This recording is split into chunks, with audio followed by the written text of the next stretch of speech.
Not only was Lucille Ball beloved by Americans, but she amassed an empire behind the scenes. Thanks to her cunning business acumen, she was also groundbreaking, since she was the first woman to head a major studio in Hollywood. The extent to which her riches got enormous, however, remains a mystery to many.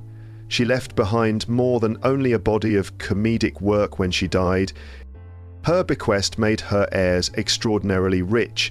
Her empire continued to expand as a result of astute investments and groundbreaking deals. How did Ball's off-screen genius lead to enormous wealth for her family and generations to come?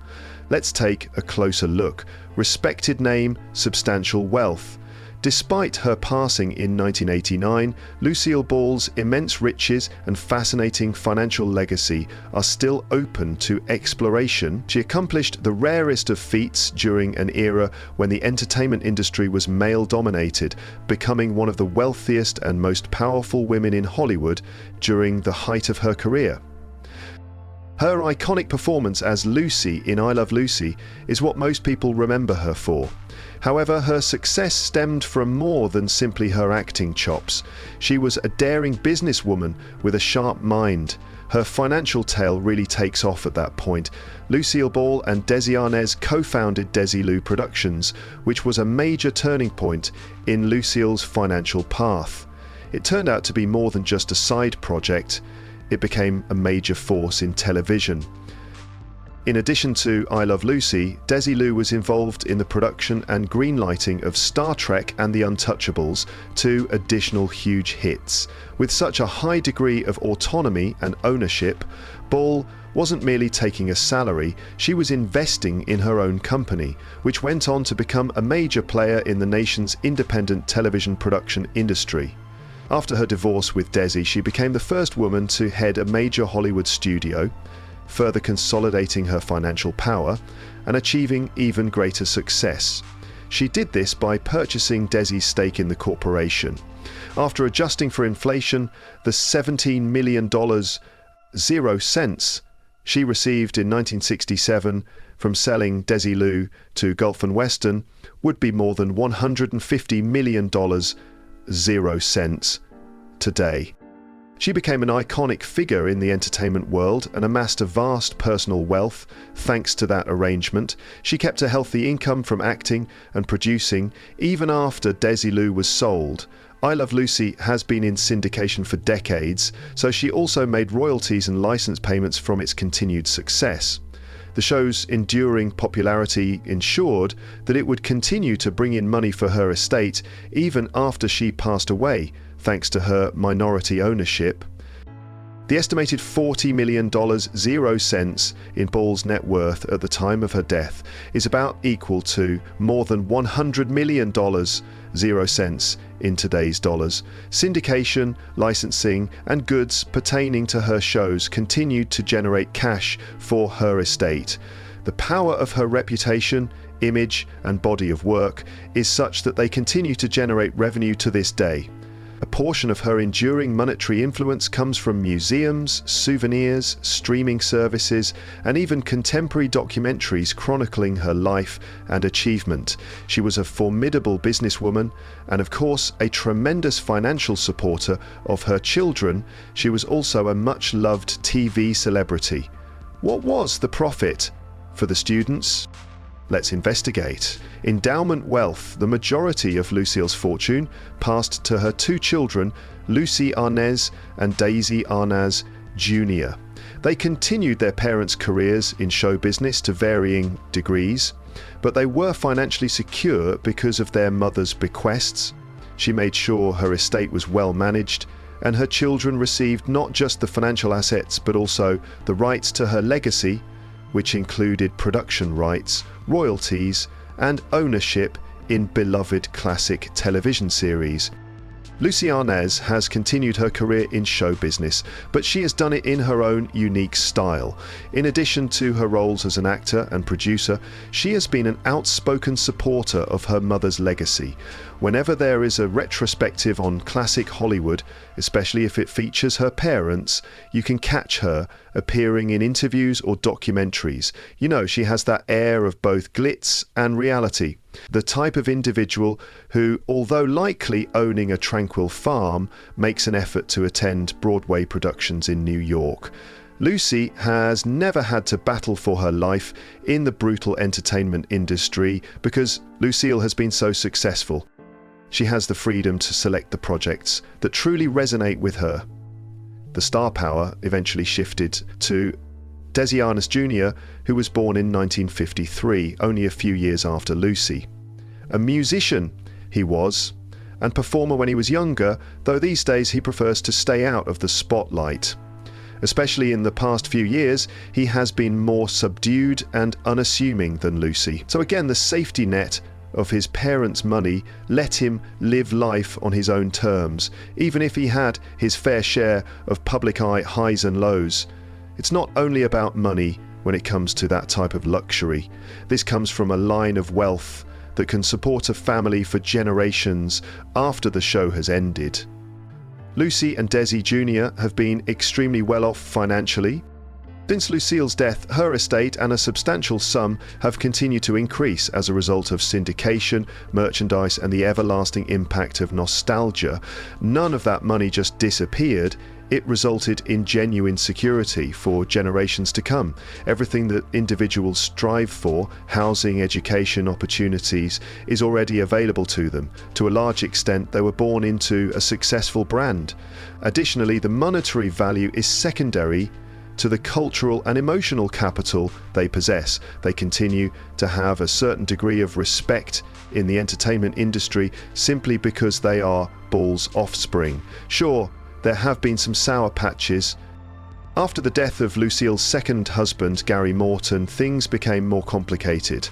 The McAllister family was upset that Lucille's widow, Susie, sold off some of her belongings. Even though they likely weren't worth a fortune, Lucy and her children attempted to intervene legally in order to protect those personal effects, for the simple reason that they represented a part of our past.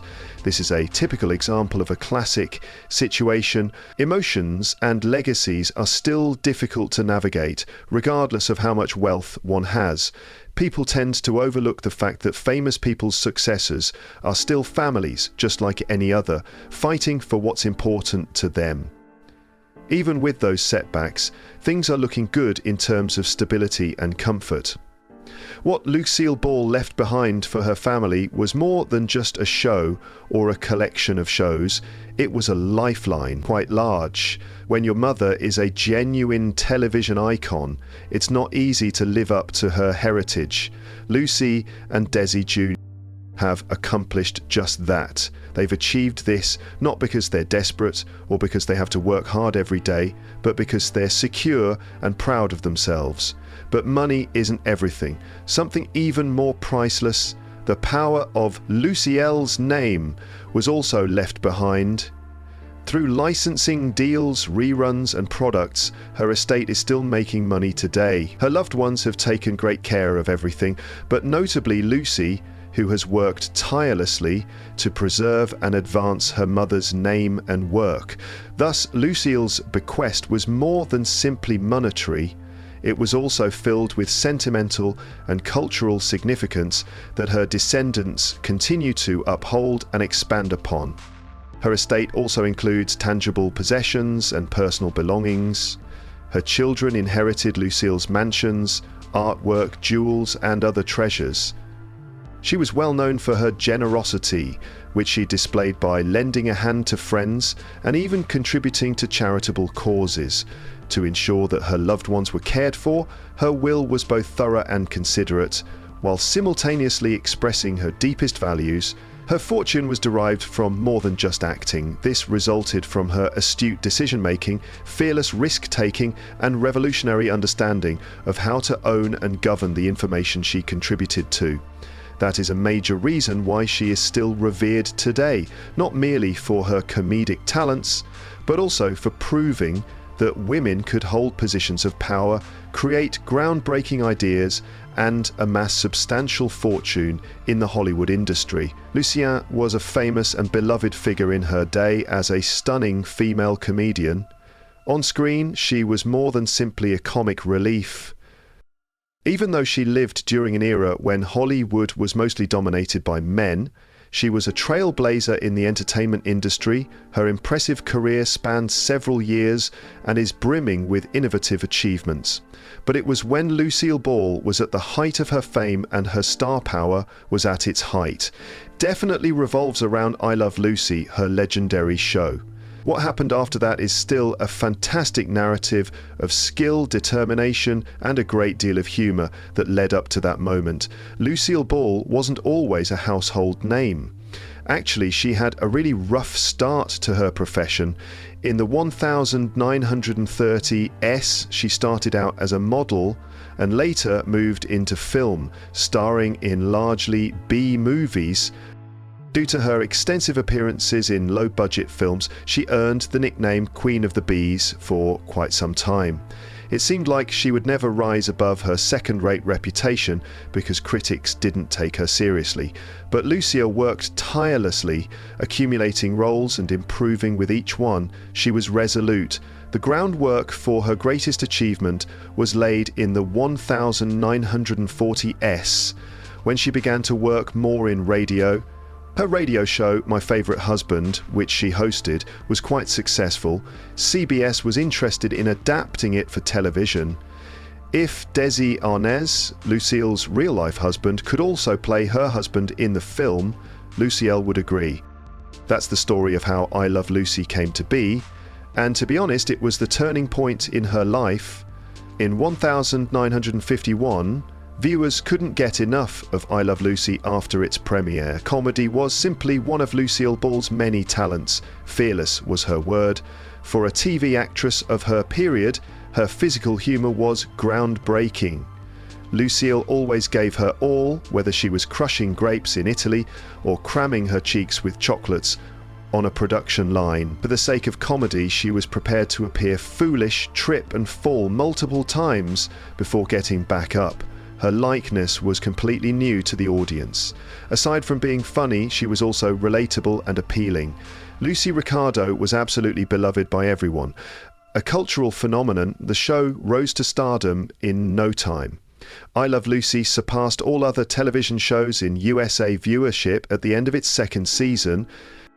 Lucille Ball drew weekly viewers from more than 60% of all households with a television set. When you really consider it, that is absolutely astounding. She was the star, not merely one of many. Both she and Desi Arnaz were instrumental in a sea change in television production. The now standard format for sitcoms was born with I Love Lucy, which was shot utilizing many cameras in front of a live audience. They were the show's rights holders via their company Desilu Productions, which elevated Lucy to the status of important behind-the-scenes figure in addition to her enormous ability. She persisted in influencing television programming even after I Love Lucy had ended. Her subsequent television appearances, such as Here's Lucy and The Lucy Show, were also hits, but they could never compare to the iconic I Love Lucy. Regardless, Lucille Ball continued to be adored for many years. Despite airing in reruns, I Love Lucy continued to attract new viewers. The program has essentially always been available, and to this day people find it hilarious. During the first run of I Love Lucy in the 1950s, Lucille Ball's fame really peaked. She was most famous and influential during that time in American comedy. Truthfully though, her influence extended well beyond that. For women in the entertainment industry, she was a trailblazer. The modern sitcom format owes a debt of gratitude to her. She demonstrated that intelligent silliness was possible in comedy. She had impeccable timing, expressions that would stay with audiences forever, and an enormous legacy other than the most popular shows. A number of iconic television series, such as Star Trek, Mission Impossible, and The Untouchables, were approved by Desilu when she was in charge. Give that some consideration. Lucille Ball was instrumental in making Star Trek a reality. There was more to her than that. An idealist, she found possibilities in the ideals that others had left behind. That sets her apart as an icon in her own right, apart from the realm of humour. Lucille had a prolific and diverse cinema career in addition to her television empire. She had a career in Hollywood in the 1930s and 1940s before becoming America's favourite redhead. She was known as the Queen of the Bees in many of her B-movie roles, but in films like Stage Door, starring Katharine Hepburn and Ginger Rogers, and The Big Street, starring Henry Fonda, she more than held her own. Even while her film performances didn't make her as famous as her TV ones, they demonstrated her versatility and strength in a field that frequently ignored funny women. Numerous accolades were bestowed to Lucille, both during her lifetime and even after she passed away. When she received the Gold Medal from the International Radio and Television Society in 1971, she made history as the first woman to do so. After her death in 1989, she was posthumously given the Presidential Medal of Freedom, the nation's highest civilian honor. Additionally, her star on the Hollywood Walk of Fame is double stacked. The first is for movies and the second is for television. In addition, she was posthumously awarded the Governor's Award in 1989 for her enduring impact on television, one of several Emmys she received from the Television Academy during her career. Additionally, Lucille Ball wasn't merely an awards and business event, she had a profound impact on the art of humour. Generations of comedians have their roots in her physical comedy, timing, and capacity to transform even the most mundane situations into full-blown comedic mayhem. Carol Burnett, Lily Tomlin, and even contemporary comics Tina Fey and Amy Poehler all list her as an inspiration. Because of her, women could be outrageous, clumsy, humorous, and totally in control of the comedy. Lucille never stopped moving, even as she became older. Stone Pillow, a 1985 television movie, was a marked change from her typical comedic roles.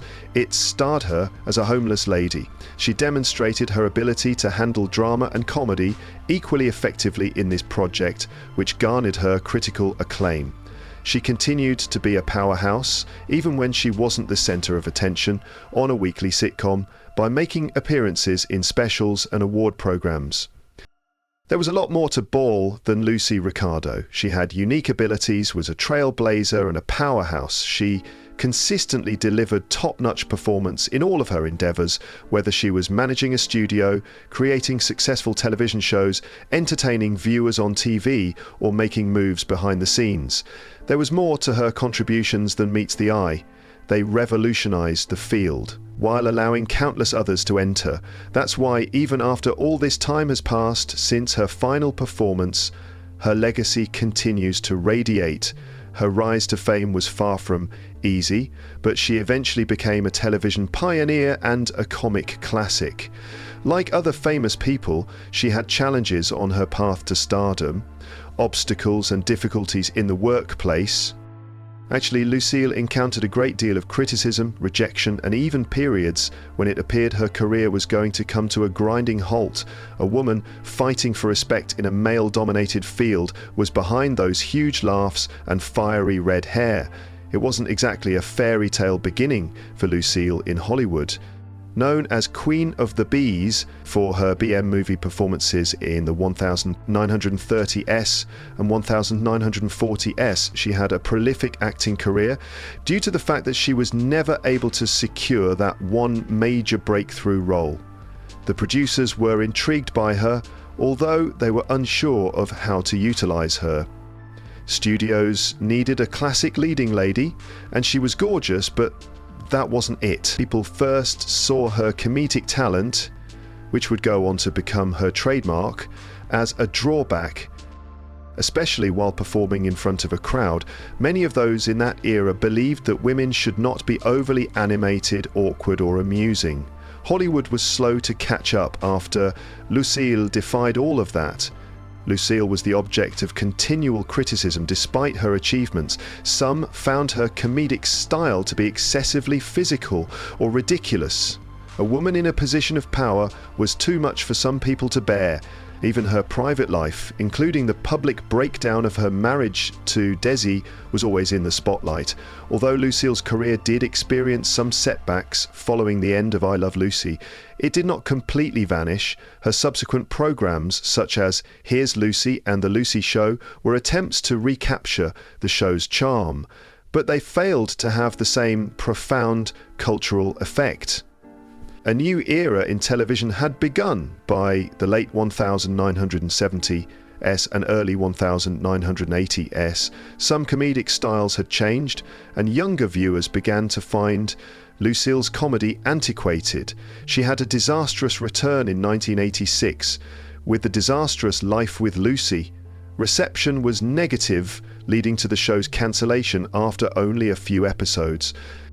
Someone who had once controlled the airwaves took a heavy hit. It demonstrated that even legendary figures can find it challenging to maintain their relevance in a dynamic industry. My Own Life. It was in 1940, while shooting Too Many Girls, that Lucille Ball met Desi Arnaz, a captivating Cuban band leader. They eloped in November in Greenwich, Connecticut's Byram River Beagle Club. Following a brief but passionate courtship, on that very night, Desi was set to perform twice at New York City's Roxy Theatre. Unfortunately, he was unable to attend the first performance, but he was able to return just in time for the second. Lucille and Desi jokingly called their 5 Great Ranch in the San Fernando Valley area of Chatsworth, California, Desi-Lu, a combination of their names, the next year. Unfortunately, Lucille miscarried in 1942 while filming Valley of the Sun after becoming pregnant. The year 1943 saw Desi enlisted in the military. However, he was designated for limited duty due to a history of knee injuries. His assignment was to teach at a special training camp in Los Angeles, so he remained there. Instead of fighting on the front lines, he raised morale by entertaining the troops and utilizing his talents to entertain them. Lucille decided to end Desi's marriage the next year because of her infidelity and excessive drinking. A preliminary decree of divorce was even granted to her. They reunited and chose to remain together before things were finalized. A number of other miscarriages occurred to Lucille during the subsequent years, but in 1951, a few weeks before she turned 40 years old, their daughter Lucy Arnaz was born. Desiderio Alberto Arnaz IV, more often known as Desi Arnaz Jr., was born to them somewhat more than a year after they tied the knot. By incorporating Lucille's actual pregnancy into the plot of I Love Lucy, they created television history during the era when the show was already immensely popular. It was meticulously planned that her C-section would coincide with the air date of the episode in which Lucy Ricardo also gave birth. The idea of airing a pregnant woman was initially very unsettling to CBS. The word pregnant would never be allowed to be said on broadcast by them. The storyline was eventually greenlit by the network with the blessing of religious counselors, who insisted on using the word expecting instead. Desi purposefully pronounced it as spectin, turning it into a comedy. Lucy is enceinte was the official title of the episode. The title never really showed up during broadcasts, although they did adopt the French phrase for pregnancy. Lucy gave birth to baby Ricky in front of an incredible 44 million spectators when the show aired. Lucy actually gave birth to Desi Jr. in a hospital in Los Angeles on that very same day. The legendary event was featured on the cover of the inaugural issue of TV Guide, released for the week of April 3, 1953 to April 9, 1953. On an NBC Bob Hope special that aired in October 1956, Lucille Ball, William Frawley, Desi Arnaz and Vivian Vance all made appearances together, notable for being the one instance when all 4 of them made an appearance in a colour broadcast. They even executed a humorous parody of I Love Lucy. They had built Desi-Lu into a formidable production company by the late 1950 SS Lucille, and Desi were under a lot of pressure to run such a huge firm.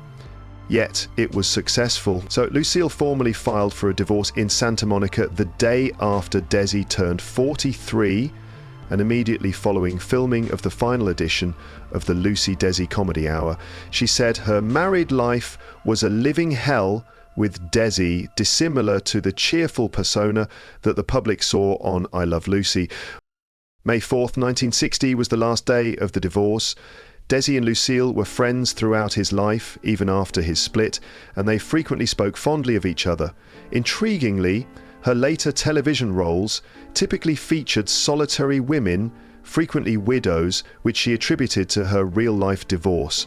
Lucille co-starred with Keith Andes and Paula Stewart in the upcoming Broadway musical Wildcat the next year. Stewart and Lucille were close friends after this show, and Stewart went on to introduce Lucille to Gary Morton, her second husband. Lucille and Morton, a comedian hailing from the Borscht Belt circuit, were 13 years apart in age. On November 19, 1961, they exchanged wedding vows. Due to his hectic schedule, Gary had never watched an episode of I Love Lucy before meeting Lucille. However, she wasted no time in hiring him, training him in the ins and outs of television production, and eventually promoting him to producer. On occasion, he would even appear in her shows as a cameo. They were a married couple who took care of properties in Snowmass Village, Colorado, Palm Springs, and Beverly Hills. Lucille could not have been happier with her partner selection. "Boy, did I pick a winner," she wrote to a friend in 1983. "I never thought I would get married again after spending 19 years with that Latin lover, but I'm so happy that I did. When it came to her son Desi Jr.'s relationships, she was infamously outspoken as well. His romance with actress Patty Duke was something she strongly disapproved of." Lucille made the comment, "I miss Liza, but you cannot domesticate Liza," while he was seeing Liza Minnelli. Dying and living. The birthplace of Lucille was Jamestown, New York. She was born to Bell telephone lineman Henry Durrell Had Ball and Desiree Evelyn D.D. Ball. She was their firstborn and only daughter. All members of the family belonged to the Baptist faith. Though she did have some Irish, Scottish and French ancestry, Lucille's family tree was mostly English. She can trace her family tree back to some of the first people to set foot in the Americas, among whom were Rhode Island's elder John Crandall and Edmund Rice, an Englishman who settled in the Massachusetts Bay Colony. Throughout Lucy's formative years, her family relocated multiple times, initially to Anaconda, Montana, and later to Trenton, New Jersey, due to her father's employment with Bell Telephone. Tragically, Lucy's father died of typhoid disease on February 28, 1915, at the young age of 3, while the family was residing in Wyandotte, Michigan. Later that year, Fred Ball was born to her mother, who was expecting her second child at the time. After her father passed away, Lucille couldn't remember much about that day. However, she did remember the day a bird flew into their house, which caused her to develop a severe phobia of birds. When Lucille and Fred were little, their grandmothers helped raise them in the New York village of Celeron, a summer resort on Choctawka Lake, when Dee Dee's husband passed away. Lucy Lane was the new name for the house they lived in, at 59 West 8th Street. Lola and George Mandikos, Lucy's aunt and uncle, and their daughter Cleo also lived in the house, cousin of Lucille and a playmate since childhood. In Lucille's latter years, Cleo would produce numerous episodes of her radio and television shows. She met her second husband, the Los Angeles Times critic Cecil Smith, through Lucille. Celeron Park was a lively neighborhood amusement park that Lucy adored. It featured everything: a boardwalk slide that went into the lake, a roller coaster, a ballroom, and a theater where vaudeville artists performed. Her passion in the entertainment industry likely originated from these formative years. In the years following her father's passing, Dee Dee remarried Edward Peterson. Dee Dee and her new spouse were looking for a job in another town, leaving Lucy and Fred in the care of Peterson's parents. Because of their severe Puritan beliefs, these step-grandparents from Sweden took down every mirror in the home except for the one in the bathroom. During her 7 or 8 years living with them, Lucy was deeply affected by a scolding she received for staring at her reflection. Lucy was urged to try out for a Shriners show that was looking for performers by her stepfather when she was 12 years old. Being a theatrical performer left a lasting memory. She found that when she performed, she received the admiration and attention she craved. Once again, hardship struck in 1927 when her family was forced to relocate to a small apartment in Jamestown following the sale of their home and possessions to settle a court matter. Notwithstanding these setbacks, Lucille's passion for performing had already taken hold, laying the groundwork for an illustrious career. Lucille Ball checked into Cedars-Sinai Medical Center in Los Angeles on April 18, 1989. She went to the hospital with chest symptoms, and the physicians found a dissecting aortic aneurysm close to her heart. The damage was repaired and her aortic valve was replaced after a long 7-hour operation, which was first thought to have been successful. But on Wednesday, April 26th, while still in the hospital for recovery, Ball woke up with severe back pain. At 5:47 in the morning, she passed dead shortly after losing consciousness. After further investigation, medical professionals found that her death was caused by a ruptured abdominal aortic aneurysm, which had nothing to do with the aorta portion that had been repaired during her previous operation. She was the subject of 3 distinct memorial services after her passing. Forest Lawn, Hollywood Hills Cemetery, Los Angeles, was the original resting site for Lucille's ashes when she was cremated. This was also the location where her mother was laid to rest. The bones of Lucille and her mother were transferred to the Hunt family plot in Lakeview Cemetery in Jamestown, her hometown, in 2002, in accordance with Lucille's desire to be interred close to her mother. Fred Henry Ball, her brother, was also laid to rest there. It appears that the video has come to a close. Become a subscriber to watch additional videos.